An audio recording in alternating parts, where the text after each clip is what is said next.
Tara, honey, how are you feeling? Are you doing better than this morning? You seemed like you were really having a tough time. Hey, Mark. Yes, I am feeling a lot better now. I haven't had such a bad migraine in a while. But it's gone now, so don't worry.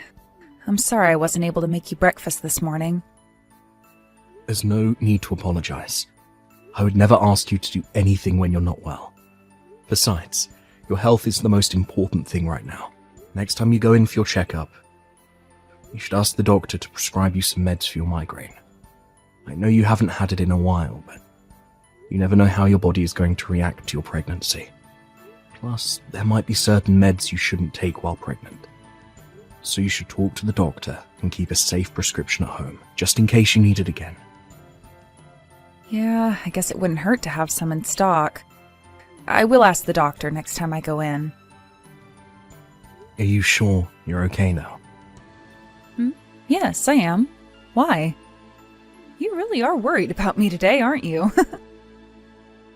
You might have had a migraine this morning, but I've been worried about you for weeks. You seem bothered by something, and you've been sighing a lot these past few days. Is everything all right? If you need to talk, I'm always here, you know. I know, honey. Thank you. It's just that the baby is arriving so soon, I'm not sure if I'm really ready for all the change. I guess I feel kind of unsettled. So, yeah, that's been on my mind lately, hence all the sighing. Sorry, I didn't mean to worry you so much. It's all right. I kind of guessed that's what's been bothering you. I totally get it. Nothing can really prepare us enough for this big change. I know I need to be strong. I mean, I'm going to be a mom soon. I should just suck it up and stop worrying. Tara, I know I will never be able to understand the true hardship of what you're going through as a woman, but everything will work out. I don't want to sound irresponsible, but I'll say it anyway. I think it's really important for us to think positively right now. I know. I agree. There's no need for you to suddenly become a great mum. I mean, you already are. But I'm sure you'll become even better with the baby, right? We'll learn from the baby as much as the baby will learn from us. I'm sure if we do our best, we'll become stronger along with the baby. You're right. Thank you, Mark. I think I feel much better now. I'm really glad you shared your honest feelings with me. There isn't much I can do before the baby arrives but to stay by your side. So if you need to talk, I hope you'll come to me. I'll do anything to make you feel better. Anything? Are you sure? You want to cook dinner tonight then? Yeah, sure. Why not? I wasn't going to ask you to make something anyway. You're not feeling well. You should rest. I'm just kidding, Mark. I'm making dinner tonight. I'm totally fine to cook. Besides, I need to move around a bit more anyway. A little bit of exercise is good. I've been too much of a couch potato lately. Well then, we should go for a walk this weekend. I prefer you to exercise while I'm around. A walk sounds great. Oh, but I don't know if I want to walk around the neighborhood. There's too much traffic around here. Maybe we can take the car to a nicer location and stroll around there, like an easy nature trail somewhere. That sounds so nice. I'll look into destinations tonight. Thanks. I'm so happy we have something to look forward to this weekend. Mark, I'm so sorry I'm making you do the groceries after work. Are you at the store now? Yes, I am. It's completely fine, Tara. I know you needed to rest today. There's no need to apologize. Are you feeling any better now? You sounded pretty sick earlier. A little bit.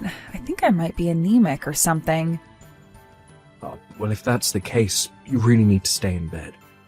You might fall from getting dizzy. Oh, I forgot to mention. There was a letter from the building security this morning in our mailbox. A warning? About what? Apparently there's a man loitering in our building. He's been seen a couple of times. I think it was best that you didn't go anywhere today.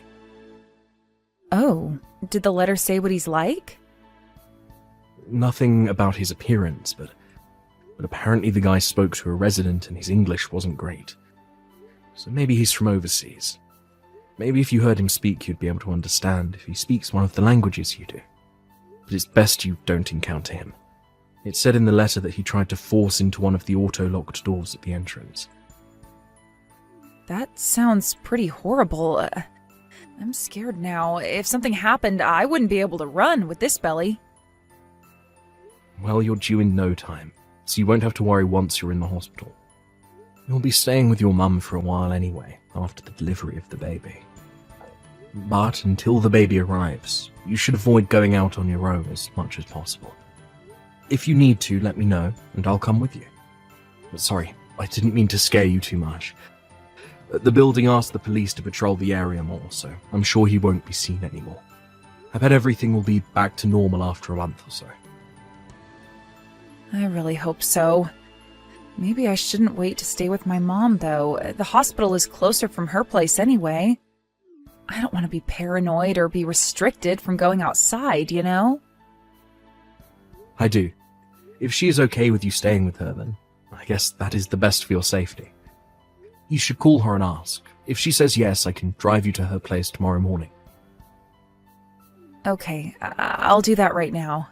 Thanks for looking out for me, Mark. Of course. Oh, but I will miss you. The house will feel so empty without you. My mom's house is less than an hour away. Besides, you are coming to the hospital when the baby arrives. That's going to be happening so soon. You'll see me in just a few days. I know. My boss and colleagues already know you're due soon. They have agreed to fill my spot at work if necessary, so I can take a few days off after the baby arrives. Oh, yeah. There was also a letter without a stamp for you in the mailbox. I left it on the sideboard by the front door, along with the warning letter from the building. For me? Maybe one of your students at the language school. There was some kind of writing that I couldn't read. You had some of them over for a party before, didn't you? Okay, I'll check. Thanks for letting me know. I hope the loiterer isn't one of your students. What? How dare you say something like that? My students are good people. None of them would do anything crazy like that. Sorry, I didn't mean to offend you or anything. I just thought about the possibility of one of your students wanting to see you. I know you're a very popular teacher.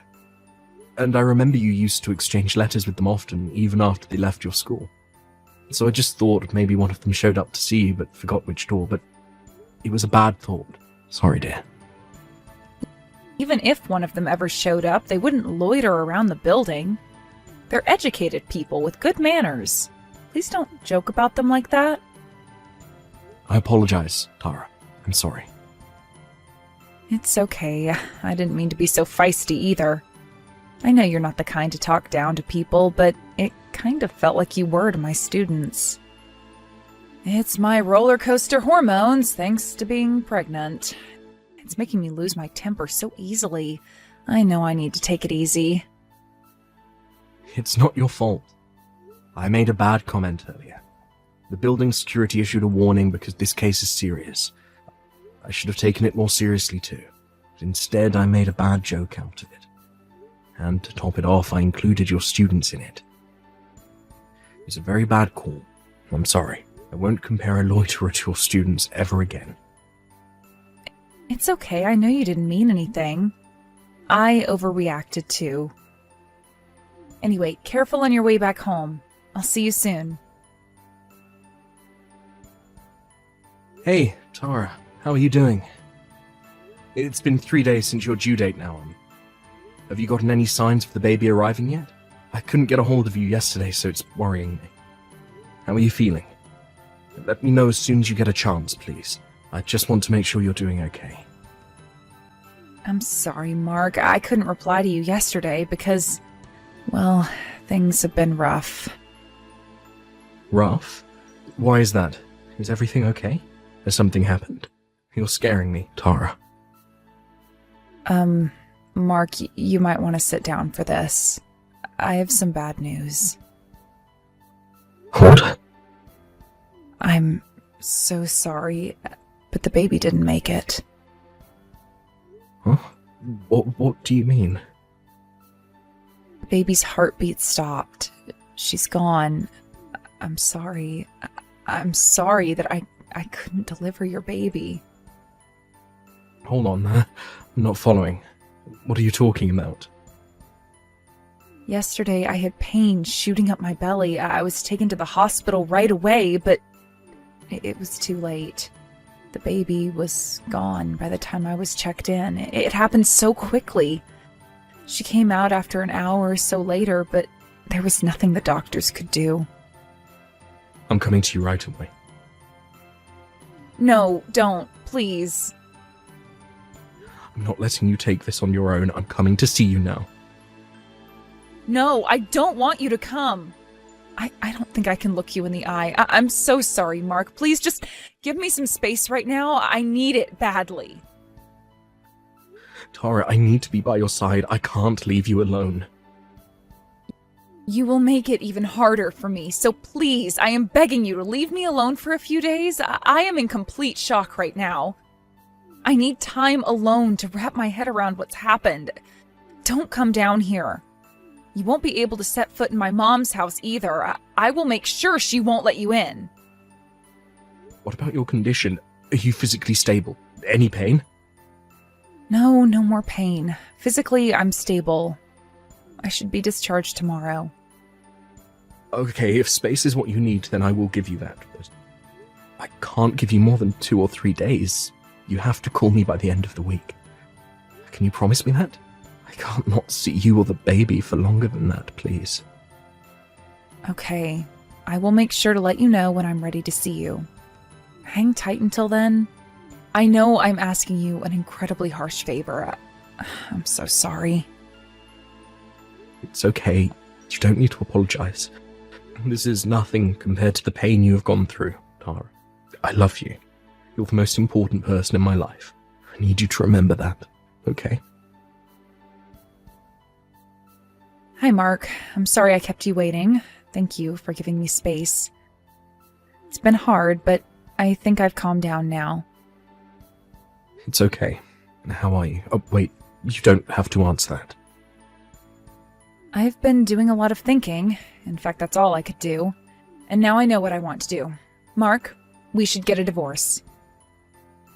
What? I am so sorry I couldn't protect our child. I wanted to have your baby, but I failed you. I don't think I can ever look you in the eye.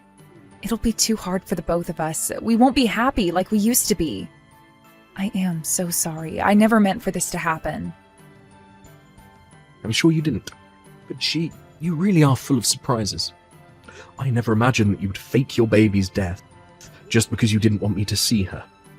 Did you actually think that I wouldn't find out about your affair if we got a divorce? Huh? Mark, what are you talking about? I know you had your baby, Tara. The thing is, you immediately knew the baby wasn't mine. I mean, how could she be? I'm not black, and neither are you. So why did you give birth to a baby who was? I visited to see your baby, you know. I saw her while you were asleep. In fact, you were stupid to think that I wouldn't visit. What? Your mum called me. She started crying on the phone, apologizing to me for what you've done. I thought she was apologizing for you losing the baby at first, which was kind of weird, and then she told me.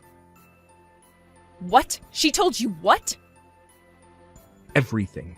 She told me you had stopped her from spitting the truth to me, but she felt she couldn't keep this from me, that it was way too harsh.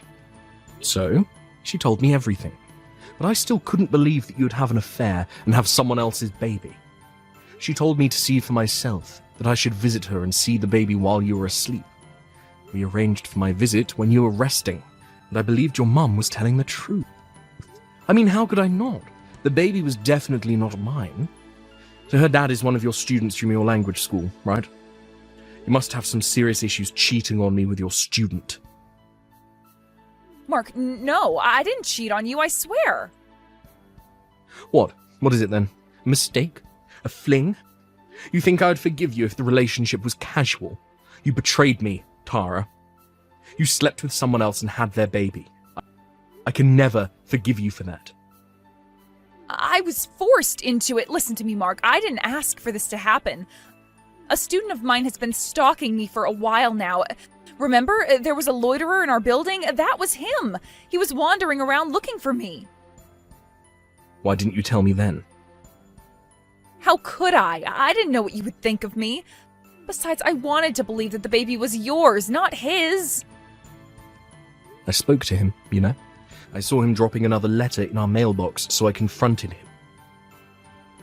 Wait, you spoke to him? Why? He's been dropping off letters practically every day since you left to stay with your mum. It was freaking me out. Why didn't you tell me about this? Because I didn't want to stress you while you were carrying the baby. So I was going to tell you about it after the baby arrived. But then your mum called and I saw your baby was clearly not mine. I came back and read the letters he wrote to you. I had them translated on the web.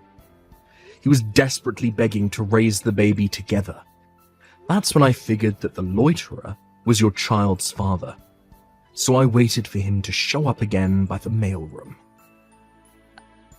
I don't know. You don't know what?